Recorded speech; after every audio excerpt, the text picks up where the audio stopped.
사람이 있습니다. 바로 이명박 전 대통령의 외아들 이시영 씨인데요.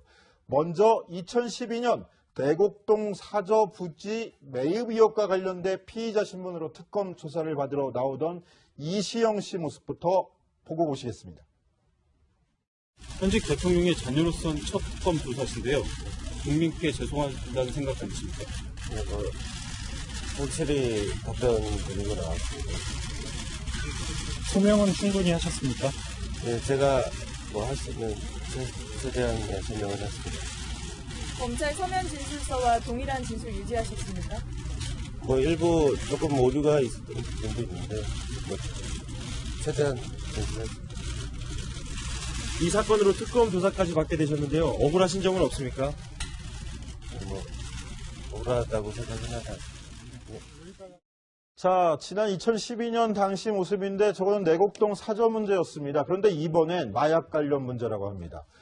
김무성 의원의 사위와 같이 마약 사건에 연루됐었는데 수사선상에서 제외됐다. 이런 의혹이 제기된 건데요. 강병규 기자 정리해 주시죠. 예, 정리해드리면 우선 김무성 의원의 그 둘째 사위의 마약 투약 혐의 그리고 수사를 받았던 사실이 좀 공개가 됐었었는데 그때 우선 모 언론 보도에서 추가적으로 나온 게 이 이명박 전 대통령의 둘째 아들이 같이 이제 마약 투약을 했었지만 수사선상에선 제외됐다 이런 내용입니다. 실제로 그 수사 보고서를 이제 공개를 하면서 여기서 누락이 됐다 얘기를 한 건데 지금 보시는 이 그래픽처럼 김무성 의원의 사위 그리고 이명박 전 대통령의 아들 그리고 병원장 아들 등등해서 실명까지 거론이 됐고 구체적인 혐의 내용까지 작성이 된 그 수사 보고서가 있었습니다. 그런데 나중에 이제 검찰의 그런 공소장에 보니까 이 이명박 전 대통령의 아들이 빠져 있었다는 거죠. 그러니까 이게 검찰 수사선상에서 왜 이명박 전 대통령의 아들이 갑자기 빠지게 됐는지에 대한 의문이 증폭되고 의구심이 되고 의혹까지 제기가 되는 겁니다. 예, 일단 이게 한 언론 보도에서 제기된 의혹인데요. 자, 저희가 이야기 나눈 동안에 이준석 바른정당 위원장 오셨습니다. 어서 오세요. 안녕하세요. 안녕하세요. 조금만 기다리세요. 저희 여쭤볼 거 많습니다.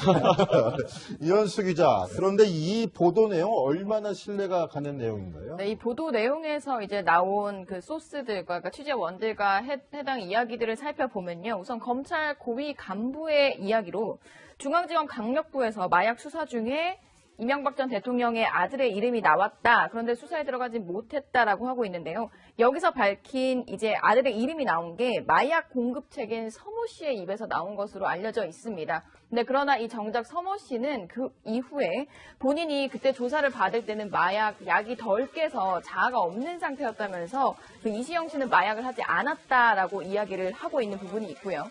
그리고 전직 보좌관도 이야기를 하고 있는데요. 기자가 전화를 걸어왔고 이 전 대통령의 아들의 이름이 나왔는데 다루기엔 부담스러운 것 같았다라는 이런 증언도 나오고 있지만 좀 약간 여러 가지 부분에서 엇갈리고 있는 상황입니다. 네, 수사 무마가 됐다라는 의혹까지 제기됐지만 정확하게 딱 떨어지는 증거들은 아직 발견되지 않은 상황인 것 같은데 어찌됐건 간에 이 마약 의혹, 마약 사건에 연루됐다 이런 보도만으로도 굉장히 정치권에서는 치명타가 되는데 당시에 대선 주자였던 김무성 의원 역시 마약 사위 논란으로 결국은 대선 포기도 하고 그랬었는데 이번에 다시 연루가 다시 이 사건 들춰지면서 이번에도 또 타격을 입는 건 아닌가 모르겠습니다. 그렇죠. 근데 사실 그 당시에 이것이 나왔던 정황을 살펴보면은 2015년 말쯤에 나왔거든요. 네. 그때가 언제냐면 결국에는 그 다음에 2016년에 있을 총선을 앞두고 사실 김무성 대표가 청와대 원정 삿바싸움을 시작했던 그 시기거든요. 그렇기 때문에 그 당시에 이 문건이 나왔을 때는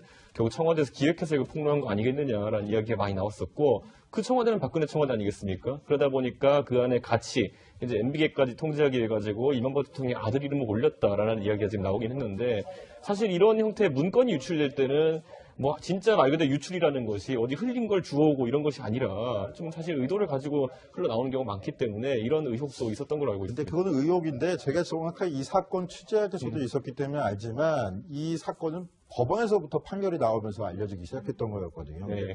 정치적으로 그게 의혹이다 이렇게 부풀려지면서 했지만 어찌됐건 간에 정치적 타격은 입은 건 사실이에요. 그래서 김무성 대표 같은 경우는 실제로 사위가 그렇게 된 것에 대해 가지고 뭐 법적 처분을 받아야 된다라고 본인이 밝히기도 했고요. 네, 그렇죠. 그것 때문에 사실상 그 당시에 이제 대권 주자군에 있었던 김무성 대표의 지지율이 왕창 폭락하면서 맞습니다. 이제 예. 진로를 좀 다르게 가져간 측면도 있죠. 네, 당시 김무성 의원 이화여대에서 가진 특강에서 이렇게 애둘러서 복잡한 심정을 표현하기도 했었는데요. 그 목소리 한번 들어보시죠. 제일 제가 부탁드리고 싶은 것은 연애도 열심히 해야 됩니다. 연애를 해야 됩니다. 연애를 해야 사람을 보는 눈이 생깁니다.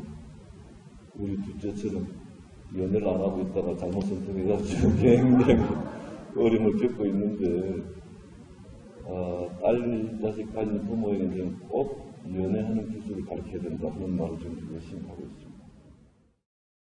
자, 어찌됐건 간에 김무성 전 대표, 김무성 의원이죠. 당시에 저렇게 곤혹스러운 심정을 애들러서 표현하기도 했었는데 이번에는 이명박 전 대통령이란 말입니다. 이명박 전 대통령 이번에 언론에 나온 게 이번은 또 처음이 아닌데요. 강변 기자, 언제 또 한번 논란이 됐었던 적이 있었죠? 예, 2002년 월드컵 열기가 상당히 뜨거웠을 당시에 히딩크 그 감독도 당시에 인기 많았지 않았습니까? 그래서 이명박 전 대통령이 당시에 서울시장이었습니다. 그래서 히딩크 감독에게 명예 서울시민증을 수여를 했던 행사가 있었어요.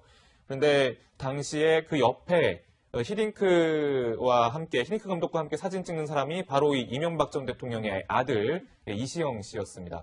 근데 이제 그때 당시에 옷차림이 또 화제가 됐었는데 보면은 맨체스터 유나이티드라는 축구단의 그런 유니폼 상의에는 하의는 반바지 그리고 슬리퍼를 좀 신었었어요. 근데 이 슬리퍼가 또 뭐 50만 원짜리 슬리퍼다라는 게 또 알려지면서 언론에 계속 회자되고 그랬던 적이 있었거든요. 네, 직접적인 연관은 없는 문제지만 저희가 네네. 과거에 또 이렇게 논란이 됐던 부분이 있어서 한번 짚어봤는데요. 자, 이현수 기자. 이명박 전 대통령이나 이시영 씨 입장에서는 이거 굉장히 곤혹스러운 보도일 것 같은데 의혹이긴 하지만 어떻게 반응이 좀 나왔습니까? 네, 오늘 내부적으로 회의를 하고 나서 공개적인 입장문을 내놨습니다. 특히 좀 강경하게 대응하겠다라는 뜻을 밝혔는데요. 필요하면 DNA 검사까지 받겠다라고 이야기를 했고요. 이게 이시영 씨의 직접적인 네, 얘기라는 그렇습니다. 거죠? 네, 그리고 실제로 어제 그 보도되는 것과 관련해서 사전 취재에서 본인은 분명히 밝혔는데 사실이 아니라고 밝혔는데 사실상 거의 연루가 된 것처럼 악의적으로 보도를 한 데 대해서 민형사상 강력한 법적 대응을 다 하겠다. 그러면서 필요하다면 DNA 검사까지 받겠다라면서 본인의 결백을 주장했습니다. 자, 그런데 어찌됐든 이명박 전 대통령과 아들의 마약 사건 연루설이 다시 보도된 시점도 굉장히 좀 예민한 시점입니다. 특히 청와대에서 지금 과거 정부 문건들이 나오고 있다, 발견되고 있다 이런 보도들이 나오고 있고요. 벌써 9년이나 지났는데도 이명박 전 대통령 정부에서 썼던 롯데월드 관련 문건도 나왔다라는 보도들이 나오고 있는 시점에서 이게 또 정치보복 아니냐 이런 해석이 정치권에서 나오고 있는 것 같아요. 예, 그렇습니다. 우선 청와대 관계자가 이렇게 얘기했는데요. 보면 이명박 정부 때 작성된 문건이 우리가 찾은 청와대 문건에 포함이 돼 있었다. 그런데 롯데월드 타워와 STX 관련 문건 등이 있었는데 상당히 눈길이 가는 내용이었다 이런 겁니다.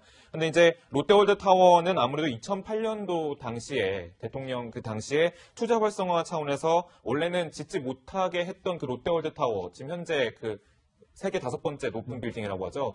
그것을 건설하도록 허가를 내줬던 그런 부분과 그리고 STX 관련 문건이면 정옥근 전 해군참모총장의 그 방산비리 관련된 그런 문건으로 사람들이 이제 분석이 계속 나오고 있어서 이게 적폐청산을 가장 1호 사업이라고 했던 문재인 대통령이 이제 이명박 전 대통령 당시에 그런 적폐들도 청산하려는 움직임이 나올 것 같다라는 분석이 나오고 있는데 그래서 사실 며칠 전에 홍준표 대표가 이명박 전 대통령을 좀 만났기도 했었고요.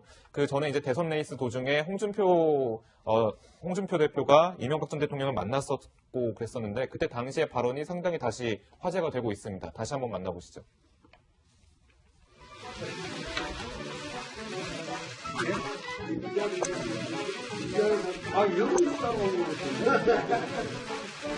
다른 정부가 명예를 좀 회복해야 돼. 상처를 많이 입었어.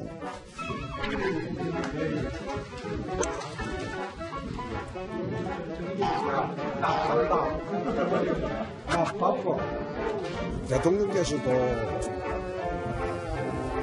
내가 되는 게 훨씬 좋죠. 좌파가 되면 4대강 시비를 또 할 테니까.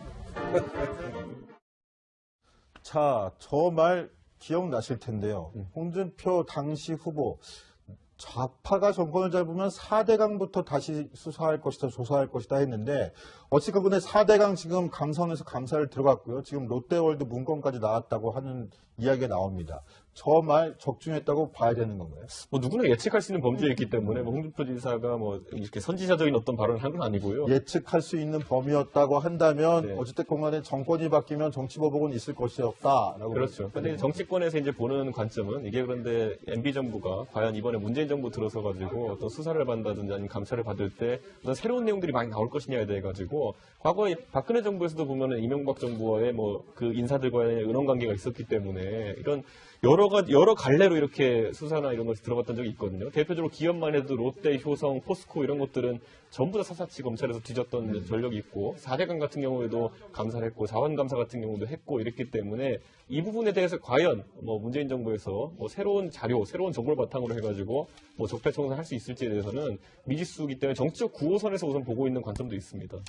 그런데 이거 제가 궁금해서 개인적으로 여쭤보고 싶은데 이명박 전 대통령 분명히 자유한국당에선 탈당을 했는데 예. 바른정당에 입당을 했나요?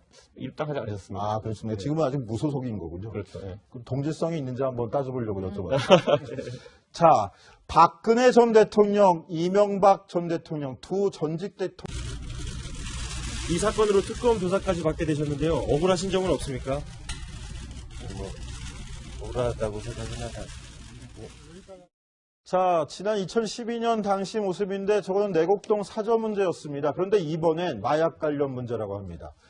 김무성 의원의 사위와 같이 마약 사건에 연루됐었는데 수사선상에서 제외됐다. 이런 의혹이 제기된 건데요. 강병규 기자 정리해 주시죠. 예, 뭐 정리해드리면 우선 김무성 의원의 그 둘째 사위의 마약 투약 그 혐의 그리고 그 뭐 수사를 받았던 사실이 좀 공개가 됐었었는데 그때 우선 그 모 언론 보도에서 추가적으로 나온 게 이 이명박 전 대통령의 둘째 아들이 이 같은 이준석 바른정당 위원장 오셨습니다. 어서 오세요. 안녕하세요. 안녕하세요. 조금만 기다리세요. 저 여쭤볼 거 많습니다. 이현수 기자, 그런데 이 보도 내용 얼마나 신뢰가 가는 내용인가요? 네, 이 보도 내용에서 이제 나온 그 소스들과, 그러니까 취재원들과 해당 이야기들을 살펴보면요. 우선 검찰 고위 간부의 이야기로 중앙지검 강력부에서 마약 수사 중에 이명박 전 대통령의 아들의 이름이 나왔다. 그런데 수사에 들어가지 못했다라고 하고 있는데요. 여기서 밝힌 이제 아들의 이름이 나온 게 마약 공급책인 서모 씨의 입에서 나온 것으로 알려져 있습니다. 근데 그러나 이 정작 서모 씨는 그 이후에 본인이 그때 조사를 받을 때는 약이 덜 깨서 자아가 없는 상태였다면서 그 이시영 씨는 마약을 하지 않았다라고 이야기를 하고 사람이 있습니다. 바로 이명박 전 대통령의 외아들 이시영 씨인데요. 먼저 2012년 내곡동 사저 부지 매입 의혹과 관련돼 피의자 신문으로 특검 조사를 받으러 나오던 이시영 씨 모습부터 보고 보시겠습니다. 현직 대통령의 자녀로선 첫 특검 조사신데요. 국민께 죄송하다는 생각 없으십니까? 확실히 답변 드리고 나왔습니다. 소명은 충분히 하셨습니까? 예, 제가 뭐 할 수 있는 최대한 설명을 했습니다. 검찰 서면 진술서와 동일한 진술 유지하셨습니까? 뭐 일부 조금 오류가 있는 부분도 있는데 뭐 최대한 하고 있는 부분이 있고요.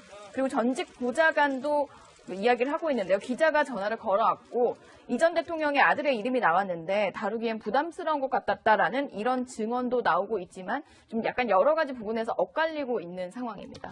네, 수사 무마가 됐다라는 의혹까지 제기됐지만 정확하게 딱 떨어지는 증거들은 아직 발견되지 않은 상황인 것 같은데 어찌됐건 간에 이 마약 의혹, 마약 사건에 연루됐다 이런 보도만으로도 굉장히 정치권에서는 치명타가 되는데 당시에 대선 주자였던 김무성 의원 역시 마약 사위 논란으로 결국은 뭐 대선 포기도 하고 그랬었는데 이번에 다시 연루가 다시 이 사건 들춰지면서 이번에도 또 타격을 입는 건 아닌가 모르겠습니다. 그는 같이 이제 마약 투약을 했었지만 수사선상에선 제외됐다 이런 내용입니다.